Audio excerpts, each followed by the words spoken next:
What is MIDI? MIDI was created in the early 1980s. It stands for Musical Instrument Digital Interface. But what does that even mean? Well, think of MIDI as a language. In the past, before MIDI was developed, if you were playing your electronic keyboard, it couldn't talk to your sequencer unless they were from the same manufacturer because they needed to speak the same language. Essentially, it was as if all your instruments and sequencers and equipment were speaking 1,000 different languages. Well, maybe not 1,000, but it was pretty much like the United Nations of languages, and no one could speak to each other. There was no translator. Then in the early 1980s, they developed MIDI. MIDI allows your instrument to talk to your sequencer. Now that might seem complicated, but actually it's pretty easy. Let's say you play your MIDI controller, like a keyboard or electronic drum set. Your instrument sends out a signal.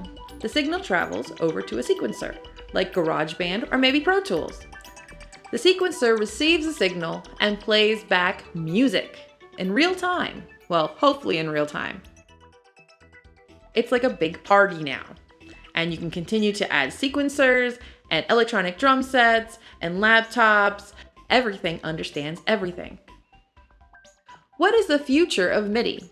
Well, MIDI was made in the 1980s, which means there's a lot of different hiccups that can happen when you're using MIDI. So for the last decade, a new version of MIDI called HD MIDI has been under development.